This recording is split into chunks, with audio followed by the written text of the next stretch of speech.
আসসালামু আলাইকুম ভাই বাদার, welcome to Dhaka biker.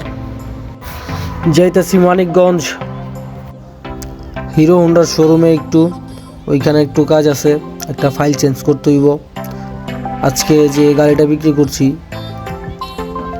Hero passion pro, এটার নাম পরিবর্তন করতে হইব। তো এটার জন্য মূলত মানিকগঞ্জ যাওয়া, আর এই শোরুম থেকেই নেওয়া বাইকটা, এর জন্য যাইতে হইব। তো সকালবেলায় এক বড় ভাই আসছে চিটাগাং থেকে এই বাইকটা নেওয়ার জন্য। তো ওনার ফাইলটা যদি দ্রুত চেঞ্জ না করে দিই তো বিষয়টা অন্যরকম হয়ে যায়।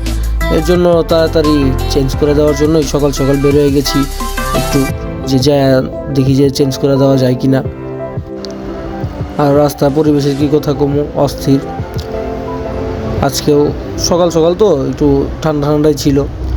হঠাৎ করে এইখানে যে আমি বুঝতেছিলাম না যে কী হয়েছে, কিন্তু জ্যামের পরে যায়া দেখি যে এরকম মর্মান্তিক একটা দৃশ্য দেখবো, ও কল্পনাও করতে পারি নাই যে সকাল সকাল এরকম মর্মান্তিক একটা দৃশ্য দেখে ফেলবো।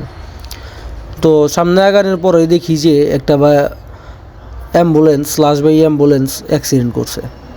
তো অ্যাক্সিডেন্টটা এরকমভাবে হয়েছে যে স্বামী যেতেছিল তার স্ত্রীর লাশ আনতে, অথচ এই লাশ আনতে যেয়ে নিজেই লাশ হয়ে গেছে গা, এরকম একটা ব্যাপার স্যাপার আর কি। তো দেখা প্রচণ্ড পরিমাণ খুব খারাপ লাগতেছিল। পরে যাই হোক বাইকটা থামায়া গেলাম একটু, যে দেখি যে কী অবস্থা, কেমনি কী। তো বাইকটা এই পাশে রাখা যায়, দেখি যে গাড়িটা টোটালি একদম এমন একটা পরিস্থিতি হয়েছে যে দুমড়া মুচড়া একদম টিনের ডিব্বার মতো হয়ে গেছে গা। আর তারপরে আশেপাশের মানুষজনের কাছে জিজ্ঞাসা করলাম যে কী খবর, কেমনি কী। পরে বললো যে একদম বিচ্ছিরি অবস্থা হয়ে গেছে, যে লাশ নিয়ে যাইতেছিল সে নিজেই লাশ হয়ে গেছে গা, এই আর কি। তো সবাই যাতায়াতের সময় একটু দেখা শোনা যাতায়াত করবেন, আর দোয়া দুধ পরে লইন, কারণ কার মৌত কখন হয়ে যায় কিছু করার নাইকা, কোনো কিছু বুঝার নাইকা। যাই হোক, এইরকম দৃশ্য যেন কেউ না দেখে, এই আর কি।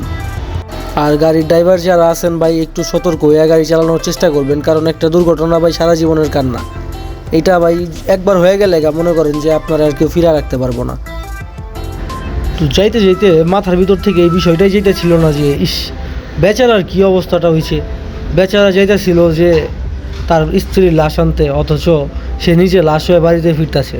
তার পরিবারের উপর দিয়ে কীটা যে ঝড়টা যাইতেছে, ওই একমাত্র ওনার পরিবারের লোকটা জানতেছে।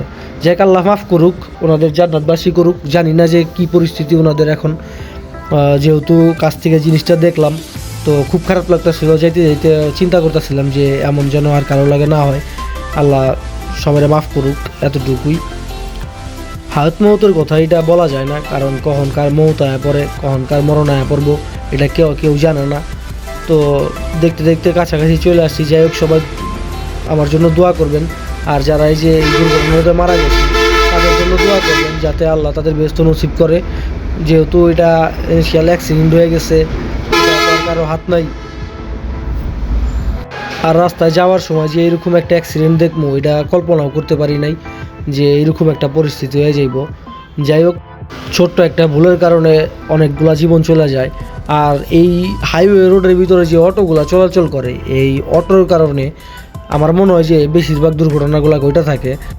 তো সামনে হইতেছে জাগির ব্রিজটা মোটামুটি আমার কাছে ভালোই লাগে, সুন্দর লাগে। আশেপাশের পরিবেশটা অনেক সুন্দর হয়। এই ব্রিজের নিচে হইছে ধলেশ্বরী নদী, যেটা একটা সময় অনেক বড় ছিল।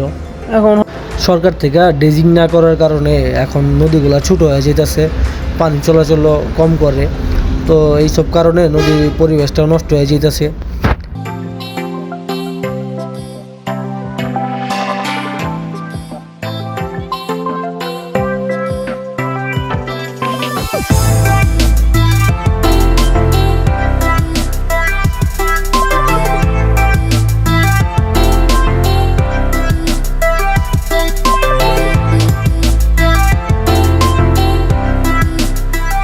মানিকগঞ্জ স্থান থেকে এখন যেই তৈব আমার সদরের ওইদিকে খালপাড়ে মূলত মনে হইতেছে যে হিরোর শোরুমটা ওইদিকে হইব।